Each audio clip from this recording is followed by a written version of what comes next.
Assalamualaikum warahmatullahi wabarakatuh. Kami dari kelompok 10 akan mempresentasikan tentang perkembangan teknologi informasi dari masa ke masa.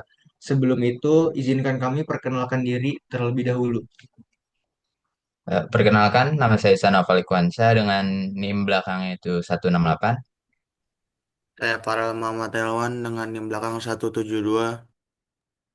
Saya Baja Maulana dengan NIM belakang 159. Saya Muhammad Rafli Abdillah dengan NIM belakang 165.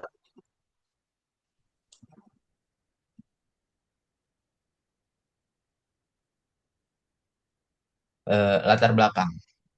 Latar belakang teknologi telah digunakan manusia sejak dulu untuk mempermudahkan kehidupan, menyelesaikan masalah, dan meningkatkan keamanan. Perkembangan terus berlangsung seiring kemampuan manusia dalam menciptakan solusi baru. Di negara berkembang, kebutuhan teknologi semakin meningkat untuk mendukung pembangunan. Perkembangan yang sangat cepat ini untuk mengubah masyarakat dari pola tradisional menuju modern, serta mendorong terjadinya globalisasi. Kemajuan teknologi informasi menjadi faktor penting dalam perubahan ini. Penyampaian informasi yang dulu lambat, kini dapat dilakukan secara instan melalui internet. Di Indonesia, teknologi seperti TV, ponsel, dan internet telah menjangkau berbagai daerah sehingga akses informasi semakin mudah. Perkembangan ini membawa dampak positif seperti kemudahan komunikasi dan efisien, namun juga dapat negatif seperti penipuan online dan peretasan akun. Definisi dan pengertian informasi. Eh, Informasi berasal dari kata Latin informationem yang berarti memberi, membentuk, atau pengetahuan.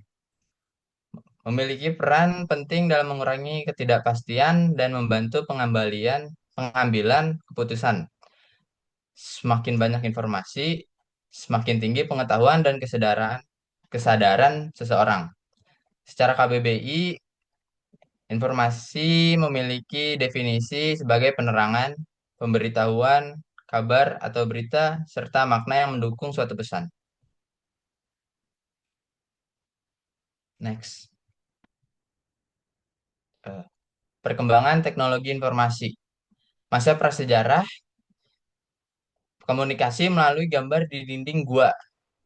Selain itu, asap digunakan sebagai tanda bahaya peringatan seperti contoh suku Indian. Selain itu juga tulisan pertama kali muncul sekitar 3000 3000 sebelum Masehi oleh bangsa Sumeria. Di Indonesia, tulisan digunakan pada masa Kutai, Pajajaran, Majapahit, dan Sriwijaya. Media komunikasi kulit, kayu, daun lontar, prasasti. eh, Metode ini hanya dipakai oleh raja dan bangsawan untuk surat menyurat.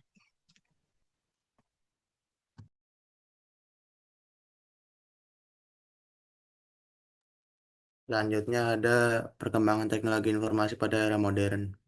Pada masa modern, perkembangan ilmu pengetahuan melahirkan berbagai media sosial komunikasi yang canggih. Salah satunya ada surat kabar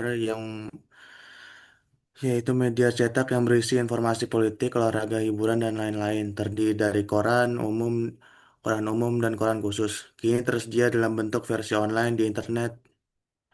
Lalu terdapat telepon yang ditemukan sekitar pada tahun 1876 yang digunakan untuk mengirim suara lewat sinyal listrik. Berkembang dari telepon, kabel menjadi handphone. Handphone kini memiliki multifungsi yang dimana bisa telepon, musik, video, dan kamera. Selain itu terdapat televisi yang ditemukan sekitar pada tahun 1883 yang dimana menampilkan siaran gambar, menyediakan informasi berita, olahraga, dan hiburan.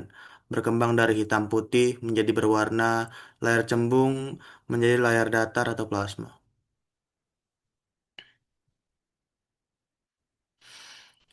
Selanjutnya ada perkembangan komputer. Awal perkembangan komputer, komputer adalah alat untuk menghitung. Komputer memiliki makna lain, yaitu alat untuk menghitung atau to compute. Berawal dari abacus 5000 tahun yang lalu. Paka- Pascaline pada tahun 1642 sampai menghitung bilangan dasar. Leibniz pada tahun 1694 sampai menghitung sampai mesin hitung yang dapat mengalihkan. Charles Babbage pada tahun 1822 yaitu Difference Engine dan Analytical Engine atau cikal bakal komputer modern.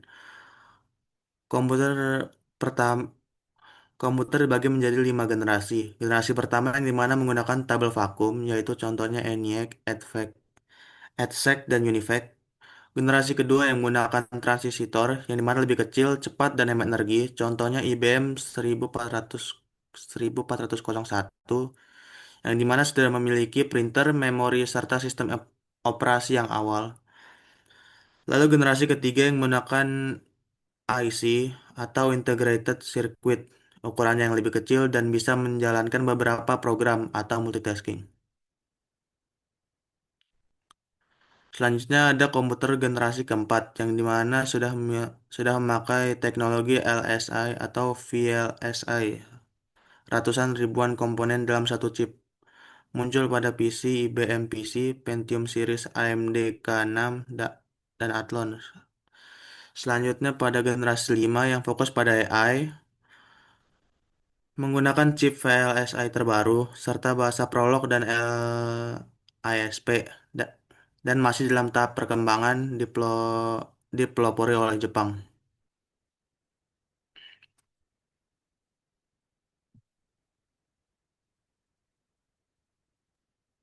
Berikutnya ada pemanfaatan TI. Seiring dengan pesatnya perkembangan teknologi informasi atau TI, berbagai bidang kehidupan mengalami peningkatan dan pembaruan yang signifikan. Beberapa bidang yang mengalami perkembangan tersebut antara lain adalah bidang industri, bidang kedokteran atau kesehatan, bidang kemiliteran, dan bidang pendidikan. Di bidang industri, TI dimulai dari penggunaan CNC untuk mengontrol mesin secara otomatis, berkembang ke CAD atau CAM untuk desain dan produksi presisi tinggi. Dan juga industri modern memakai robot otomatis yang dikendalikan komputer. Peran utama TI yaitu merancang produk lebih cepat dan akurat, mengotomatisasikan produksi, mengurangi resiko kerja manusia, dan keuntungannya yaitu adalah transaksi bisnis lebih mudah atau e-commerce, promosi produk lebih praktis. Adapun kerugian dari TI adalah rentan cybercrime, risiko pencurian data, dan kerugian finansial. Yang berikutnya ada di bidang kedokteran. TI dalam bidang kedokteran atau kesehatan sejarah dan teknologi utama. CAT atau CT scan, menghasilkan gambar organ menggunakan sinar X. Ada di SR, menampilkan organ bergerak dari berbagai sudut. SPEC atau PET, yaitu adalah pemindaian berbasis radioaktif untuk mendeteksi kelainan tubuh. NMR atau MRI, melihat organ dalam dengan teknologi magnetik tanpa operasi.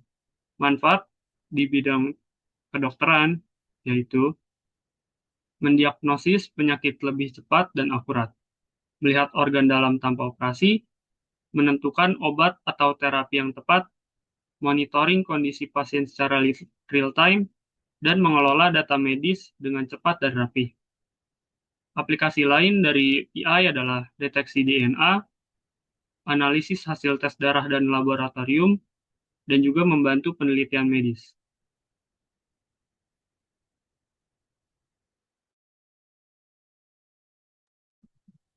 Bidang kemiliteran. Peran utama, satu, mengendalikan senjata dan peluru kendali, rudal balistik, jelajah, anti kapal. Dua, simulasi perang untuk latihan dan resiko nyata. Tiga, navigasi kapal, kapal selam, pesawat, radar, dan sonar. Empat, pengiriman sandi rahasia dan keamanan komunikasi. Teknologi yang digunakan, satu, GPS militer, identifikasi posisi pasukan dan target. Dua, radar dan sonar, deteksi musuh di udara dan bawah laut. Tiga, autopilot pesawat, kontrol penerbangan otomatis. Empat, sistem kendali rudal, pelacakan dan penargetan otomatis. Lima, headgear modern, sensor malam, thermal imaging, display data untuk prajurit. Manfaatnya, satu, latihan lebih aman melalui simulasi, dua, serangan lebih presisi dan cepat, tiga, komunikasi lebih aman dan terenkripsi, empat, mobilitas pasukan lebih efektif.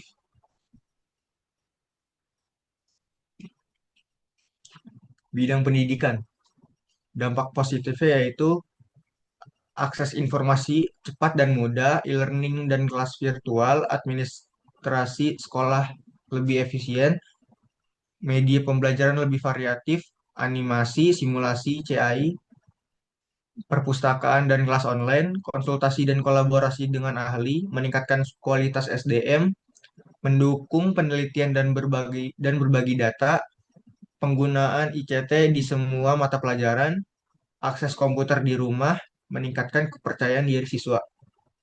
Dampak negatifnya yaitu kesenjangan digital, plagiarisme, dan pelanggaran HKI, kebocoran data administrasi, anak cenderung berpikir jangka pendek, bocornya soal atau tes psikologi, penyalahgunaan gunaan ilmu untuk kejahatan digital, ketergantungan teknologi, guru dan siswa, tujuan penggunaan TI sering tidak jelas, risiko akses konten negatif.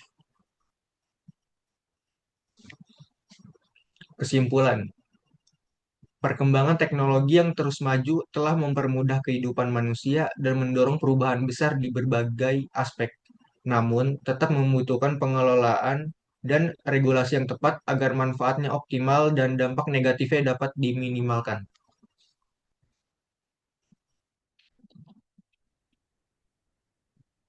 Sekian dari kami. Wassalamualaikum warahmatullahi wabarakatuh. Waalaikumsalam. Waalaikumsalam.